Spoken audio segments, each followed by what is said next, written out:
எங்களை எங்களோட குடும்பத்துல ஒரு 100 பேர் இருக்க, அவங்களுக்கு எல்லாம் அவ்வளவு வாய்ப்பு இருக்க, எங்கள்ல ஒரு 2 பேர் அல்லாஹ் தஆலா படிப்பிக்கிறான்னு சொன்னான்.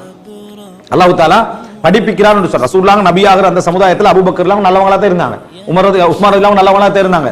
அதே போல என்ன எத்தனையோ அதாவது நிறைய மக்கள் அங்க நல்லவர்கள், வரக்கத்து இப்னு நௌஃபல் என்ன மிகவும் நல்லவர்களாகத்தான் இருந்தார்கள்.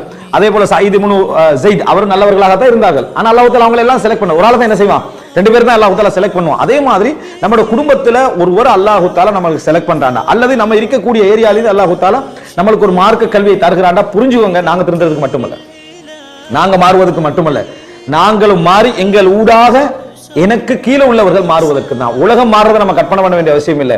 நமக்கு கீழே உள்ள நண்பன், நமக்கு கீழே உள்ள நம்ம நிறைய பேர் என்ன நினைக்கிறான்னா, எனக்கு பக்கத்துல இருக்கிறா இவன் தர்மமே செய்ய மாட்டான், மார்க்கத்துக்கு அது சம்பந்தம் இல்லை. உன்னைய அவனுக்கு பக்கத்துல வச்சுக்கிறதே அவன் மாறுறதுக்கு தான். அல்லாஹ் தஆலா உன்னைய மாற்றினதே என்னது, அவன் மாறுவதற்கு, உனக்கு பக்கத்தில் உள்ளவர்கள் மாறுவதற்கு நினைக்கிறமே தவிர இவர் மாறின உடனேயே இவன் பக்கத்து இவன் ஒழுங்கு இல்லை, அவன் ஒழுங்கு இல்லை, இவன் சரி வர மாட்டான், அவன் சரி வர மாட்டான், நீ ஏன் மாறின? உன்னைய மாற்றினதே அவர்களை திருந்துவதற்காகத்தான்.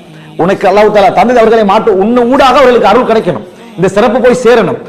இந்த அல்லாஹ்வுடைய தத்பீரை நம்ம புரிஞ்சிட்டோம்னா இழிவா பார்க்க மாட்டோம். அல்லாஹ்வுடைய இந்த நிர்வாகத்தை புரிஞ்சிட்டோம்னா அல்லாஹ் தஆலா இப்படித்தான் இந்த உலகத்தை என்ன செய்றான், நிர்வகிக்கிறான் என்று நம்ம புரிஞ்சிட்டோம்னா ரசூல் ஸல்லல்லாஹு அலைஹி வஸல்லம் எப்படி கடைசி மூச்சு வரைக்கும் இரக்கத்தோடு அந்த சமுதாயத்தில் இருந்தார்களோ, இரக்கத்தோடு அந்த சமுதாயத்தில் அது மாதிரி இருப்போம் நம்ம. அல்லாஹ் தஆலா என்ன சொல்றான், அதான் நபியே வலஅல்லக பாஹிஉன் நஃப்ஸக, நீங்கள் உங்களையே அழித்துக் கொள்வீர்கள் போல இருக்கிறது. அவர்கள் ஈமான் கொள்ளவில்லை என்றார். அவங்க ஈமான் கொள்ளவில்லை என்றால் நீங்க உங்களை அழித்துக் கொள்வீர்கள் போல அல்லவா இருக்கிறது.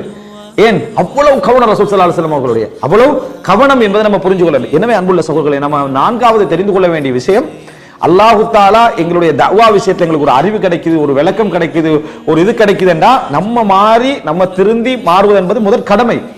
ஆனா நம்மளை சூழ உள்ளவர்களை அடையாளப்படுத்துவோம் அல்லாஹ். அது வரைக்கும் நமக்கு அடையாளம் இருந்திருக்காது.